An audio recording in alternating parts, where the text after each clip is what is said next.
Hello. Welcome back to the study of Following Jesus, Discipleship in the Gospel of Mark. In our study of this book, we have been tracing the unique message found in the Gospel of Mark, the message of discipleship. Mark shows us what it means to be a follower of Jesus.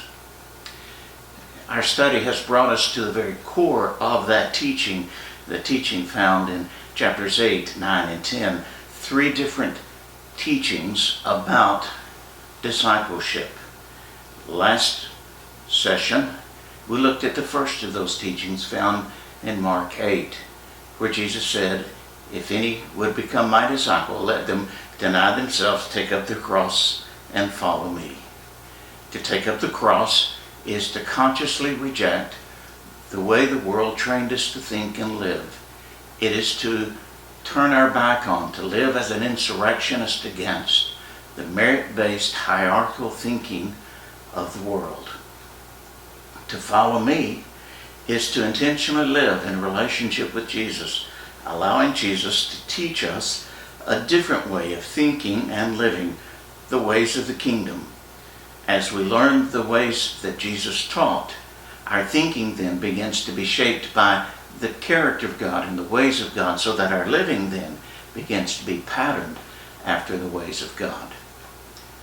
The natural result of this rejection of the world's way and the embracing of the ways that Jesus taught is the denying of self. That is, the abandoning of the egocentric identity, that false persona that we constructed based upon what the world told us we needed to be and do if we wanted to be valued and accepted.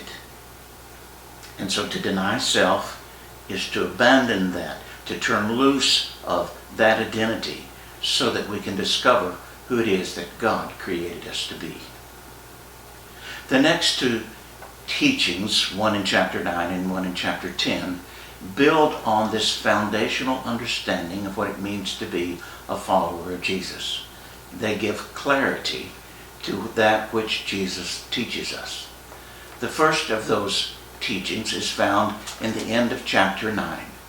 Once again, it begins with Jesus teaching the disciples about what he would experience when he gets to Jerusalem. The first teaching took place in Caesarea Philippi, north of the Sea of Galilee.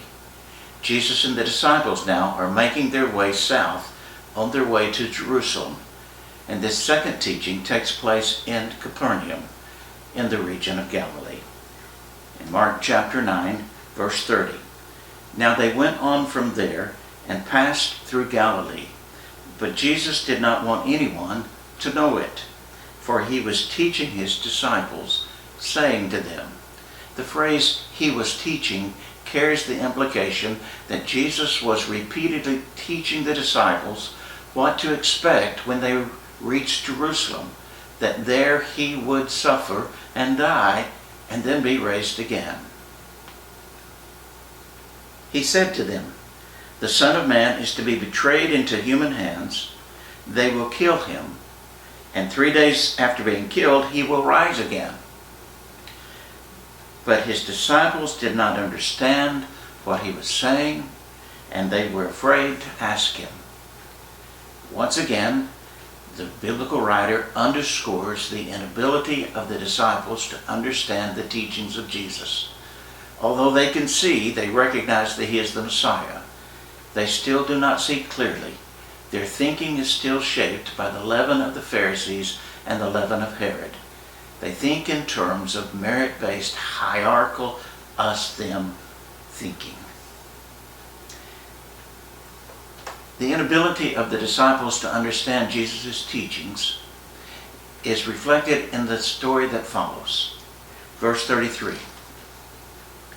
Then they came to Capernaum, and when he was in the house, he asked them, "What were you arguing about on the way?" But they were silent.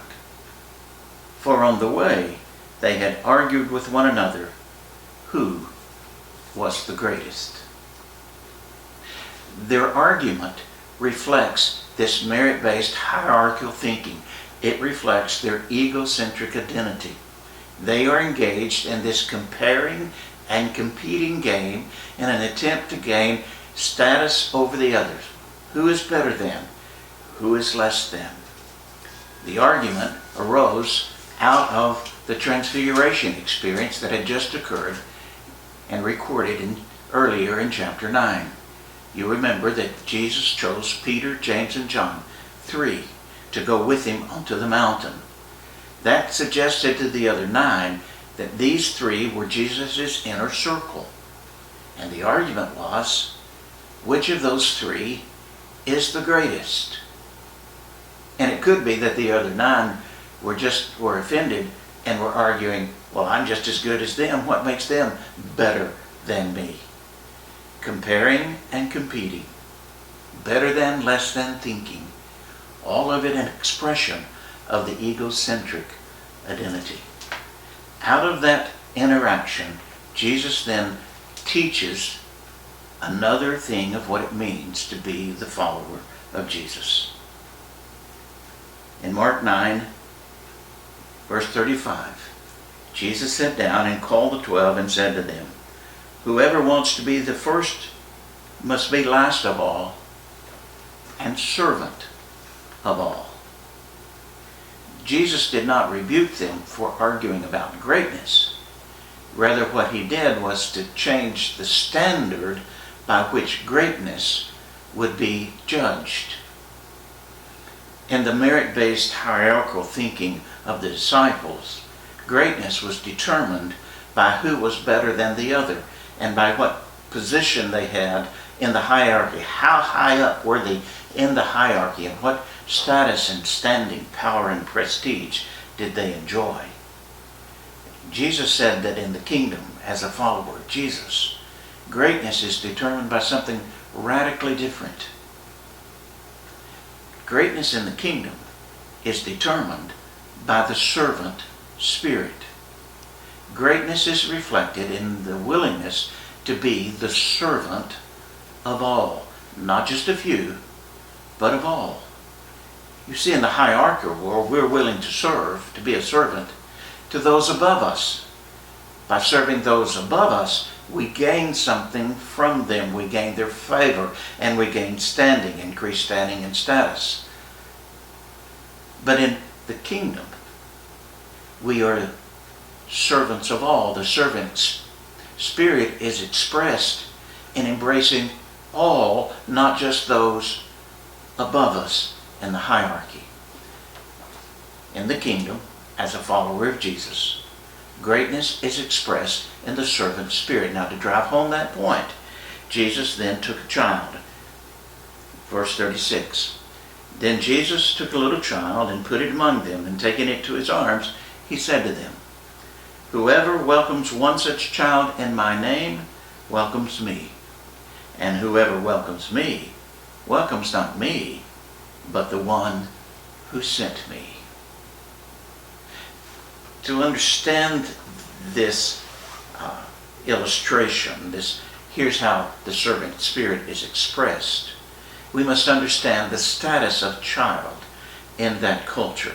In our culture, children have a central focus. We build our lives as parents around children and around their activities, making sure that they have all the advantages that they need. But in the culture in which Jesus lived, children occupied the lowest social standing in their world. The reason was because small children were an economic liability. A child did not have any liability asset until they reached puberty, and then the daughter could be engaged and bring in a dowry, or son could be apprenticed out to learn a trade.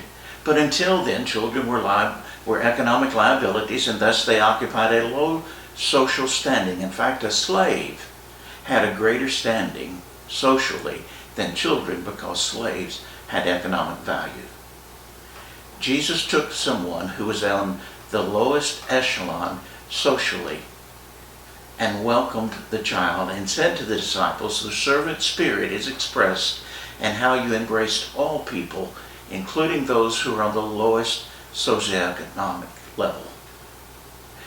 When you welcome one such child, Jesus said, you are welcoming not just me, but you're welcoming God, the one who sent me.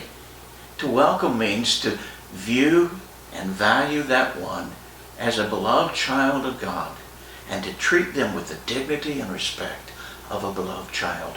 You see, the servant spirit does not engage in the better than, less than thinking of the merit-based world. The servant spirit is expressed in how we embrace all people, regardless of their social standing in our culture. The story of Jesus' teaching about discipleship is followed by a story of James and John. To learn the ways of Jesus is to learn the way of the servant spirit.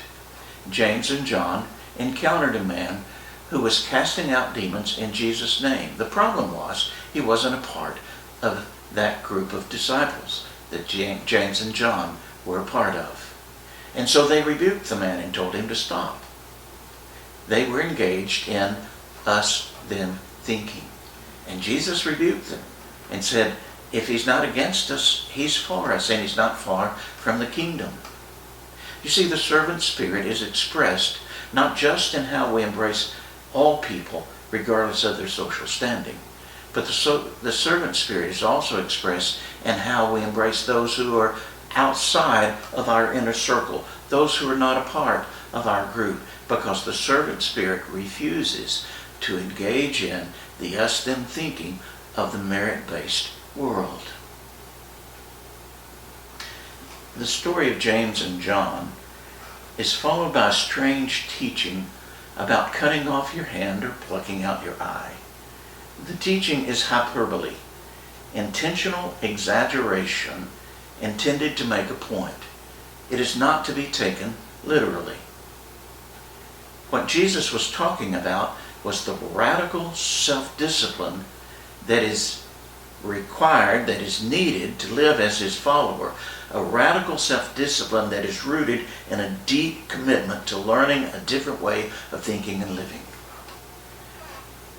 What I see is that Jesus is talking about a radical self-discipline in dealing with our egocentric identity. That egocentric identity engages in the comparing and competing that leads to the arguments. It engages into the better than, less than thinking, which causes us to treat some, such as children, as less than, less significant. And the egocentric identity engages in the us-them mentality. And Jesus is saying, deal radically with that egocentric identity and the thinking that drives it.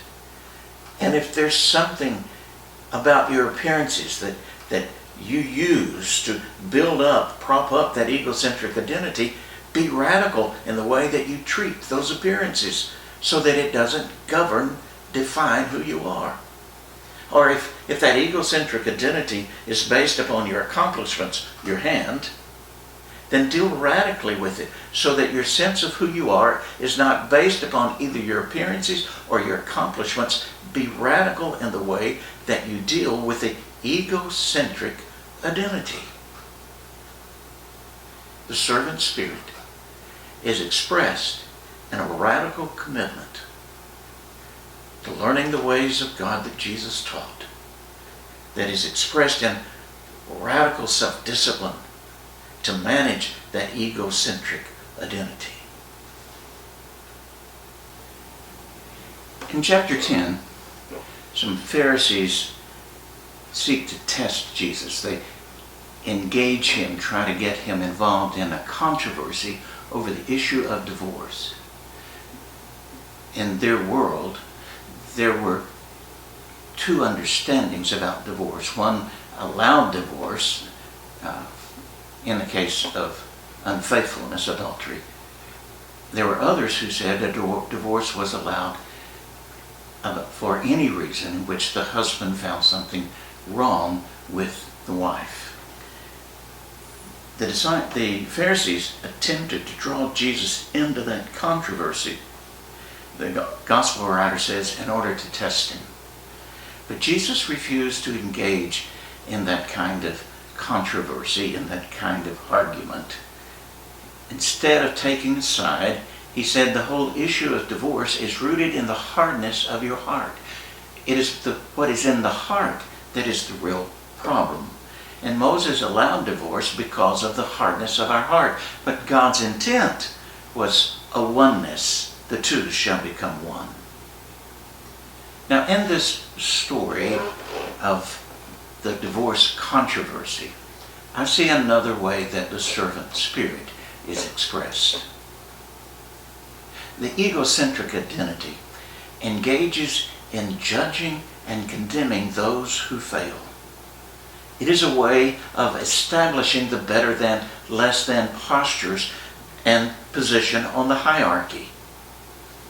But the servant spirit rejects the judging and criticizing of another that views them as less than.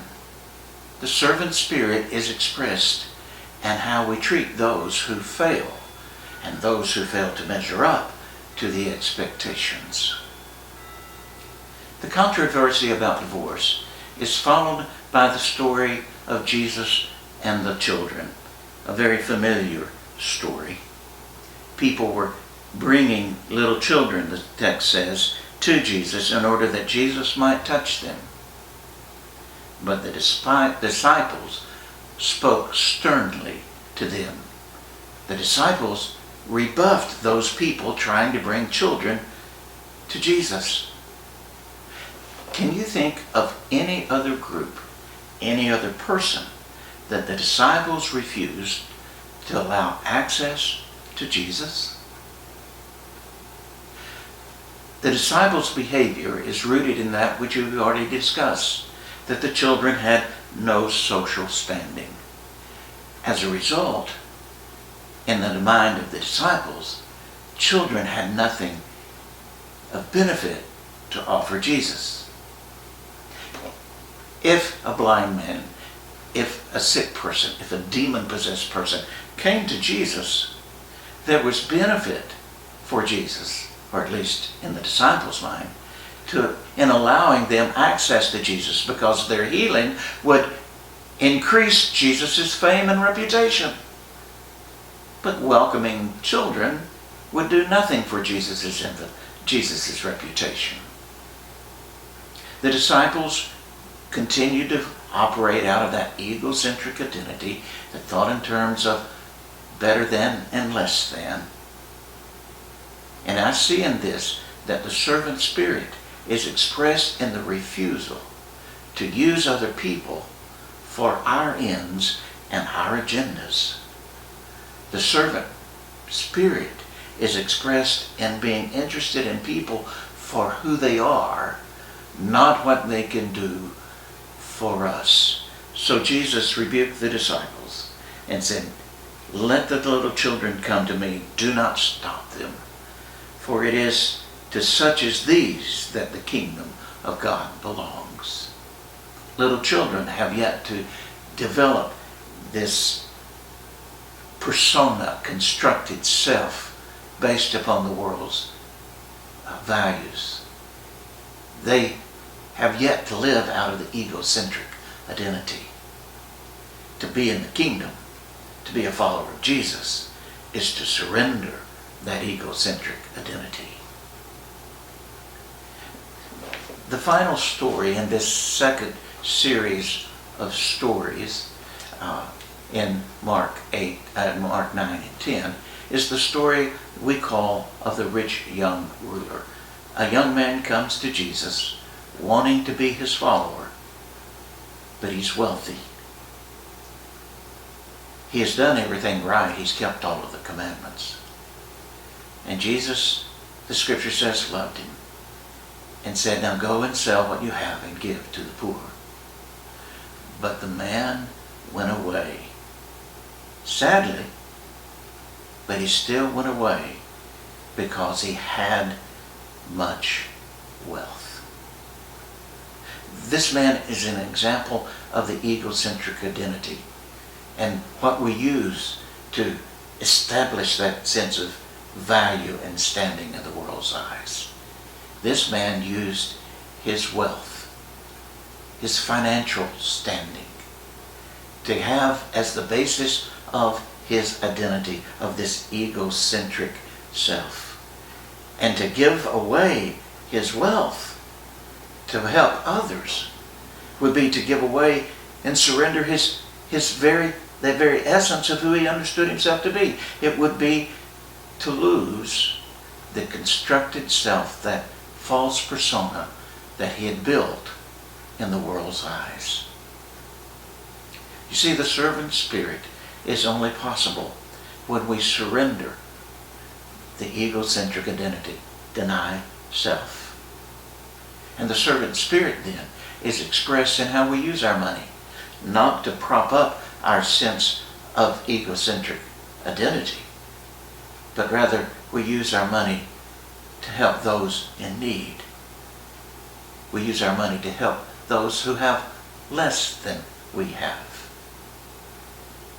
So in this second teaching, Jesus is telling us that to be his follower, to learn the ways of God that he teaches, is to learn the way of the servant. It is to learn to live out of a servant spirit.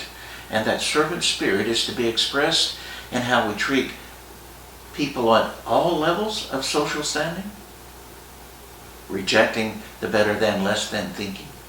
The servant spirit is expressed in how we embrace those who are not a part of our group, rejecting the us-them thinking. The servant spirit is expressed in a radical self-discipline and dealing with that egocentric identity and all of those things that we use to prop it up. The servant spirit is expressed in how we view and treat those who fail, as we refuse to engage in the criticizing and judging that is a normal part of the better than, less than thinking. The servant spirit is expressed in how we view people and treat people for who they are, not for what they can do for us. The servant spirit is expressed in how we use our financial resources on behalf of those who have none. This teaching about the servant spirit is reinforced and expanded in the third teaching that we find in chapter 10. Once again, the teaching about being a disciple is preceded by Jesus' teaching about what he will experience in Jerusalem. This time, the disciples are part of a pilgrim group who are making their way down the Jordan River Valley, and from Jericho will be making their way up towards Jerusalem. In chapter 10, verse 32. Now they were on the road going up to Jerusalem. Jesus was walking ahead of them, and they, the disciples, were amazed, and those who followed were afraid. And Jesus took the 12 aside again and began to tell them what was to happen to him in Jerusalem. See, we are going up to Jerusalem, and the Son of Man will be handed over to the chief priests and the scribes. They will condemn him to death. Then they will hand him over to the Gentiles, that is, to the Romans. And they will mock him and spit upon him and flog him and kill him. And after 3 days, he will rise again. But once again, the disciples cannot grasp what Jesus is teaching. The concept of his suffering is so far into their hierarchical thinking and their egocentric selves. Their inability to understand is reflected in what happens next. James and John, the sons of Zebedee, came forward to him and said to him, "Teacher, we want you to do for us whatever we ask of you." And he asked them, "So what is it that you want me to do for you?" And they said to him, "Grant us to sit, one on your right hand and one on your left, in your glory." The request of James and John is for the number one and number 2 positions in Jesus' kingdom. They are thinking in terms of hierarchy. They are engaged in the comparing and the competing thinking of merit-based living. They are seeking the number 1 and the number 2 positions with Jesus at the top of the hierarchy. Now what they are doing is attempting to cut out Simon Peter. You remember that in the Transfiguration experience, Jesus took Peter, James, and John, 3. Out of that, the disciples argue about which one of those 3 would be the greatest, who would have what positions in Jesus' kingdom. And so James and John are attempting to cut out Peter. And the reason was because they were family. The biblical writer reminds us that James and John were the sons of Zebedee. Zebedee was married to the sister of Mary, the mother of Jesus. In other words, James and John were family. They were cousins. And they were saying, now Jesus, when we get to Jerusalem and you begin to establish your kingdom, your court as the Messiah, you need to let us have the left-hand and right-hand positions. You need to let us have the top positions because we're family and we'll never betray you. Well, when the other 10 heard what James and John had done, they were irate. Verse 41, now when the 10 heard this, they began to be angry with James and John. And so Jesus called them and said to them. So Jesus used this interaction as an opportunity to teach yet again what it meant to be a follower of Jesus. Here he tells us what it means to live out of a servant spirit. You know that among the Gentiles, those whom they recognize as their rulers lord it over them, and their great ones are tyrants over them. But it is not so among you. Whoever wishes to be great among you must be your servant, and whoever wishes to be first among you must be slave of all. For the Son of Man came not to be served, but to serve, and to give his life a ransom for many. What does it look like? What does it mean to live out of a servant spirit? In this teaching about discipleship, Jesus helps us to understand the answer to that question. In this teaching, Jesus draws a contrast between the way the world uses power and the way the followers of Jesus use power.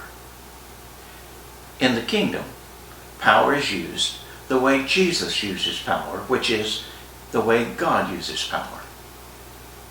It is not to gain position over others as being better than, but rather power is used to serve. The Son of Man came to serve. In the world, power is used over. Their rulers lord it over them, Jesus said. Power is used over others. And their great ones are tyrants. That is, they use their power down against the others. Power is used over, down against others for personal benefit, for the benefit of those who have the power, at the expense of those against whom they use their power. Power over, down against, for personal benefit at the other's expense. Jesus says that's the way the world operates. When you live out of merit-based hierarchical thinking, that's the way you use power. But Jesus says that's not the way power is used in the kingdom, and that's not the way it is to be among you as my followers. But as my followers, you will use power to serve as a servant. A servant uses power alongside the other. A servant uses power for the benefit of the other. A servant uses power for the good of the other. A servant uses power at personal cost. The contrast: over, alongside; down against, on behalf of. For personal benefit, for the benefit of the other. At the expense of the other, at personal expense. Jesus says that to be his follower is to live out of a servant spirit that is expressed in how we use our power to serve another, to address the needs of others, to empower the powerless. What does it mean to be a follower of Jesus? These three teachings reflect the clearest expression that we have. It is to reject the world's way of thinking, the merit-based, hierarchical, us-them way of the world. It is to embrace the teachings of Jesus, to learn from Jesus the ways of God so that our thinking and thereby our living begins to be shaped by the character of God and the ways of God. And that conscious choice of rejecting being an insurrectionist against and embracing leads us to surrender the egocentric identity, the constructed self, the false persona that we built in order to be accepted and valued. When we live the ways that Jesus taught, we live out of a servant spirit that is expressed in how we relate to all people. And that servant spirit is expressed in how we use our power on behalf of others. As we come to the end of this session, take a few moments to reflect about how these three teachings go together and the composite picture that they portray of what it means to be a follower of Jesus. For in these three teachings, the gospel writer says this is the essence of discipleship. If you're in a small group, take a few moments to discuss the concept, the rejection of the world's ways, the learning of new ways that is expressed in a servant spirit and how we use our power.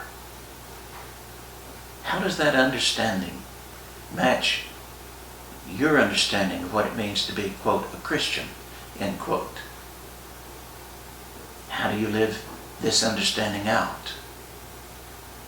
How does your church live out this understanding of what it means to be a follower of Jesus?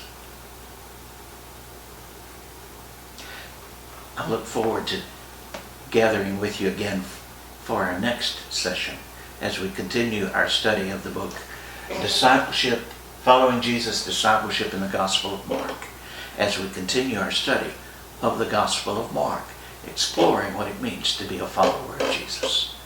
I trust the Spirit of God will guide your conversations. I trust the Spirit of God will give you insight into your own journey and to your own spiritual life. And until then, I pray for you the peace of Christ.